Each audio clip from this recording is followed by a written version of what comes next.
Pessoal, o presidente do Senado, Rodrigo Pacheco, fez um discurso oficial a respeito do pedido de impeachment do ministro do STF, Alexandre de Moraes, após receber o protocolo do pedido diretamente nas mãos de deputados e senadores. Ele fez um discurso que surpreendeu a todos. A fala de Pacheco trouxe um tom firme, apontando duras críticas à atuação dos ministros do STF, especialmente em relação às decisões monocráticas, algo que ele mencionou ser uma prática recorrente do Alexandre de Moraes. Então, na sequência, vamos assistir o vídeo e a gente já vai conversar. Antes disso, deixa sua opinião a respeito do Alexandre de Moraes, que eu quero saber a opinião de vocês. E também se inscreve no canal, pessoal. A gente tem que fortalecer essa luta a favor da democracia. Logo depois do vídeo, a gente conversa. Vamos lá. Essas decisões na presidência do Senado, a gente tem sempre que pautar pela responsabilidade do cargo que representa, elas devem ser tomadas com base técnica, com base legal e, obviamente, com critério também de ordem política, né? Um pedido dessa natureza. Nunca aconteceu a concretização de um impeachment do Supremo Tribunal Federal no Brasil ao longo de toda a existência do Senado, da Câmara e do Supremo, pressupõe naturalmente a avaliação técnica, naturalmente deve ser cuidado disso, mas há também um critério político que pressupõe numa casa política também o exercício de maioria. E algumas decisões tomadas ao longo desse tempo, eu destaco algumas delas, porque se tomaram ao longo dessa minha estada na presidência do Senado, uma particularmente que me lembro foi um pedido feito dessa mesma natureza pelo então presidente da República, o presidente Jair Bolsonaro, que é apoiado por todos que aqui estão. E óbvio que aquilo nos instala um dilema enorme, né? Um pedido de impeachment feito pelo presidente da República, o ministro do Supremo Tribunal Federal, e a minha decisão naquele momento, com base no parecer da advocacia do Senado, que foi tomado naquela ocasião, com a maior celeridade possível, foi no sentido da inadmissibilidade, em razão de todos os contextos, não só da parte técnica, mas também do critério político daquele instante. Outro dilema também que vivemos, Sandro Rogério Marinho, Vossa Excelência não estava aqui ainda, em 2022, quando na véspera ou às vésperas da eleição, com a prisão do ministro da Educação, não estou aqui entrando no mérito, mas uma prisão do ministro da Educação do governo do presidente Bolsonaro, houve pela oposição um pedido de CPI para a apuração dessas questões do mérito. E a minha decisão, tanto quanto foi aquela em relação ao pedido de impeachment do presidente da República em face do ministro Supremo, a minha decisão foi que naquele período eleitoral nós não faríamos uma comissão parlamentar de inquérito, cujo desdobramento, cujo desfecho seria naturalmente eleitoral e preferiria nas eleições. Então, como essas decisões, outras tantas foram tomadas, e de minha parte sempre com muito critério, com o máximo de isenção possível, o máximo de imparcialidade possível. Alguns criticando, dizendo em hora que era favorecido, outro era favorecido, outros criticando porque não se favorecia eles próprios, mas sempre tomando essas decisões com bastante honestidade intelectual, com bastante critério técnico e com critério político. Um pedido dessa natureza, naturalmente, ele deve ser submetido à advocacia geral do Senado, que deve fazer um parecer a respeito dos aspectos técnicos e legais em relação ao pedido. E eu acho prudente, em razão da dimensão do que aqui está exposto, do que isso representa, que possamos ampliar esse debate à mesa diretora do Senado Federal e ao Colégio de Líderes, que possamos também ter uma compreensão por parte de todo o Senado Federal em relação às repercussões desse pedido da natureza toda. Por isso, nesse momento, eu quero dizer que recebo, aguardo o protocolo, tomarei as providências para ter uma aferição em relação aos critérios técnicos e a critérios políticos em relação ao pedido. Espero muito em breve poder ter uma decisão que naturalmente será uma decisão fundamentada em respeito, sobretudo, àqueles que estão requerendo, que são parlamentares tanto quanto eu. Por isso, a decisão, qualquer que seja ela, será uma decisão fundamentada e, naturalmente, eu espero muito e trabalharei até o último dia do mandato do Senado na busca de. Então, pessoal, o que é que vocês acharam? O Rodrigo Pacheco, ele vai dar andamento nesse pedido, ele vai fazer uma análise séria para realmente tentar derrubar o Alexandre de Moraes? Ou vocês acham que ele só fez um discurso ali, mais ou menos, para fingir que ouviu a oposição, ele valorizou a oposição, para realmente não pegar mal com nenhum dos dois lados. Deixam sua opinião a respeito do Rodrigo Pacheco, o Nicolas Ferreira, que já está organizando a próxima manifestação lá em Minas Gerais, porque o Pacheco ele quer se tornar o próximo governador de Minas. Então, justamente, o Nicolas Ferreira quer enfraquecer o Rodrigo Pacheco no reduto eleitoral dele. Então, vamos aguardar os próximos passos. Já estão sendo recolhidas assinaturas para o pedido de urgência desse requerimento, porque quando se tem um pedido de urgência, o Pacheco é obrigado a colocar o item em pauta. Se não tem pedido de urgência, ele vai ficar cozinhando ali como ele faz com muitos projetos de interesse do povo. Então, essa aí é a primeira notícia desse boletim. A gente vai falar um pouco na sequência, pessoal, de uma apoiadora aqui do governo Lula que está causando muita polêmica, foi presa por lavagem de dinheiro e quando acabou de sair da prisão, já desacatou novamente as autoridades. Então, segunda notícia, a gente vai falar a respeito da Deolane Bezerra, que descumpriu medida judicial assim que saiu da cadeia. Deixa sua opinião a respeito da Deolane Bezerra. Você gosta do trabalho dela, não gosta? Acha que ela está ligada com o PCC, pessoal? Vai deixando aí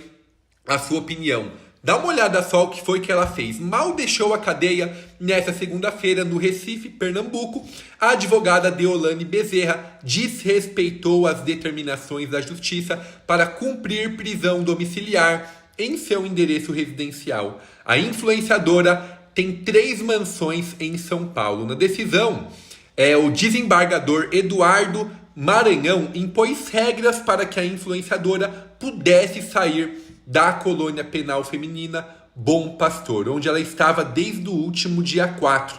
Entre elas, pessoal, está a determinação de não se manifestar em redes sociais, nem falar com a imprensa. Deolane, porém, assim que saiu, conversou com os jornalistas que estavam na frente à unidade prisional com microfones e gravadores em punho. Até a tarde de segunda, o perfil da influenciadora contava com 21,5 milhões de seguidores no Instagram. Ela disse assim, abuso de autoridade do estado de Pernambuco. Não há nenhuma prova sequer contra mim. Isso é uma prisão criminosa, cheia de abuso de autoridade por parte do delegado Paulo Gondim. Eu não posso falar sobre o processo, eu fui calada, disse a influencer aos jornalistas. Além de não poder falar com a imprensa, o magistrado determinou que ela seja monitorada com tornozeleira eletrônica, compareça quando for intimada e não mantenha contato com os outros investigados. A mãe de Deolane, presa no mesmo dia que a filha, segue atrás das grades. Ambas foram detidas durante a Operação Integration, que tem como objetivo acabar com o esquema de lavagem de dinheiro e jogos ilegais. As apurações foram iniciadas em abril de 2023. Em seu Instagram, a influencer publicou uma foto com a boca tampada com um papel que continha um X desenhado em vermelho e deixou uma legenda sugestiva, carta aberta. A postagem fez referência à carta publicada em seu perfil no domingo, dia 8/9. Tadinha da Deolane, né, pessoal? Não sabia de nada, não sabia com quem estava se envolvendo. Vamos lá, que justiça seja feita no Brasil aqui, que a gente vê que quando é com o pobre, a justiça acontece no mesmo dia. Vamos ver se pessoas grandes, próximas ao governo, recebem o mesmo conceito de justiça aqui do que as pessoas pobres. Vai deixando sua opinião aí a respeito do caso da Deolane Bezerra. Pessoal, próxima notícia aqui desse boletim, pós 7 de setembro, vamos conversar um pouco. A gente tem um vencedor e um ganhador aqui no pós 7 de setembro. O Marçal, ele se declarou para Malafaia após a briga aí causada no trio. Mesmo assim, nós vamos ver aqui a repercussão que isso deu. Então fica nessa notícia que é muito importante aqui, principalmente para quem mora na capital paulista. Então a briga entre o Pablo Marçal do PRTB e o pastor Silas Malafaia por causa do ato de defesa do impeachment do ministro do STF, Alexandre de Moraes, chegou à página do Malafaia no Instagram. É isso mesmo, o bicho está pegando fogo. Então, Malafaia postou um vídeo criticando a postura de Marçal após ele reclamar por ter sido proibido de subir no trio elétrico de Malafaia durante a manifestação na Avenida Paulista. Malafaia seguiu o tom crítico de Bolsonaro, também disparou contra Marçal. No vídeo ele afirmou que o Marçal chegou no fim do ato da Paulista porque ou tem acordo ou tem medo de Moraes. Então bateu firme. Em resposta, o Marçal, ele comentou na postagem de Malafaia no Instagram com uma declaração em tom de ironia: eu continuo te amando, mesmo você tendo ódio da minha pessoa. Então ele comentou isso porque ele sabe que precisa do apoio da direita. Ele não pode arrumar briga com a direita de jeito nenhum. No sábado, o Marçal ele tinha emitido uma nota à imprensa reclamando por ter sido barrado no trio elétrico que Bolsonaro estava. Então ele alegou que chegou tarde à manifestação porque estava em uma viagem em El Salvador. Então dá uma olhada no que está acontecendo, pessoal. Mesmo com esse embate, o Pablo Marçal ele segue muito, muito forte. No pós-7 de setembro, ele se engrandeceu ainda mais nas redes sociais. Ele ganhou aí quase 100 mil seguidores em pouco mais aí de 2 dias. Enquanto o Ricardo Nunes, que esteve lá do lado do Bolsonaro, ele perdeu seguidores. Ele conseguiu fazer a proeza de perder seguidores após uma manifestação com Jair Bolsonaro, para mostrar que a base mais raiz do Bolsonaro não está com o Nunes, eles estão com o Pablo Marçal. Para vocês terem ideia, ó, ele ganhou 97.227 pessoas de 7 a 9 de setembro. O Boulos ele ganhou 1.869, não mudou muito. A Tabata ganhou 2.114, não mudou muito. Datena ganhou 42, não mudou muito. Maria Helena ganhou 2.479. Ganhou, foi a que segunda mais ganhou aí. Ela que é que tem a menor intenção de voto. E o Ricardo Nunes perdeu 2.025 seguidores. Agora ele está abaixo de 1 milhão de seguidores no seu Instagram. Então o Marçal vem mostrando que segue muito forte aí na disputa do segundo turno em São Paulo. Uma coisa é certa, se der Nunes contra o Boulos, o Nunes tem uma chance muito grande de ganhar. Porque quem vota no Marçal não vai votar no Boulos, vai votar no Nunes. Se o Marçal chegar no segundo turno, ele também tem grandes chances, porque o pessoal que vota no Boulos, a maior parte vai migrar o seu voto pro Marçal. O Boulos tem uma rejeição gigantesca, enquanto a direita, que somando aí tem 40% dos votos só entre esses dois candidatos. Quando um sair da disputa, o voto vai migrar para o outro. Isso se não for para o segundo turno, Marçal contra Ricardo Nunes. Então, realmente uma situação aqui mais confortável para a direita aqui em São Paulo, porque o Boulos tem uma rejeição gigantesca. É muito difícil ele reverter a situação e sair como prefeito aqui da capital paulista. Por último, pessoal, o Bolsonaro avisou e agora a justiça deu uma vitória para ele contra o presidente Lula. Então, justiça deu vitória para Bolsonaro e para Michele Bolsonaro. Vamos relembrar o caso?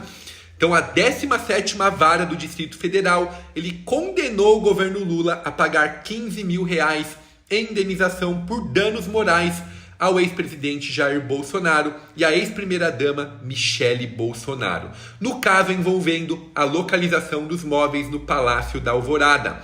A decisão foi assinada pelo juiz Diego Câmara na segunda-feira. A Advocacia Geral da União, a AGU, disse que vai recorrer da decisão.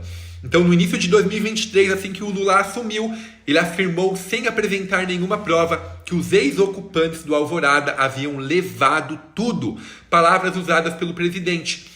Então ele fez lá, xingou horrores, falou que foi má fé, que a Michele e o Bolsonaro acabaram com o palácio. E no mesmo ano, lá perto de setembro, eles encontraram todos os móveis. Mas até aí, ele já tinha gasto, pessoal, horrores de dinheiro para comprar mobília nova. Dinheiro de quem, né? Meu, dinheiro seu. E ele apontou que, diante da comprovação de que os itens em referência sempre estiveram sob guarda da União durante todo o período indicado, houve dano à honra objetiva e subjetiva de Jair e Michele Bolsonaro. Então, no começo de 2023, até a Janja, a primeira-dama, afirmou que o Palácio da Alvorada estava em estado de conservação ruim e que faltavam móveis originais do local.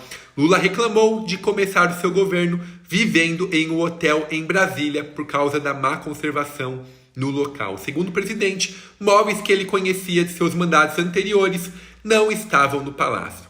Não sei por que fizeram, não sei se eram coisas particulares do casal Bolsonaro, mas levaram tudo. Então a gente está fazendo a reparação porque aquilo é um patrimônio público, tem que ser cuidado, afirmou Lula na ocasião. Então, após as falas, o Bolsonaro ele afirmou uma rede social que todos os móveis estavam na alvorada e que Lula incorreu em uma falsa comunicação de furto. Já Michele Bolsonaro afirmou ano passado que todos os móveis estavam em depósitos no Palácio da Alvorada. Então, em setembro do mesmo ano, os móveis foram encontrados, todos eles. Pessoal, e deixa agora a sua opinião a respeito desse caso Lula e Bolsonaro. Lula queimou a língua porque foi falar muito que não devia, acabou levando aí uma perda judicial, um valor simbólico para ele, né? Mas mesmo assim mostra que ele estava errado na situação. Pessoal, já se inscreve no canal, compartilha o vídeo, espero que tenham gostado. Todos os dias eu trago um boletim aqui. Vamos lutar pelo retorno do X, pessoal. Milhões de pessoas estão sendo prejudicadas. A gente não pode deixar esse capítulo se apagar na história do Brasil. A gente tem que continuar lutando, porque senão quem perde é a democracia. Realmente quem perde é a voz do povo que tinha na sua maior ferramenta o X. A gente não pode deixar isso se apagar. Te espero aqui no boletim de amanhã. Muito obrigado a todos.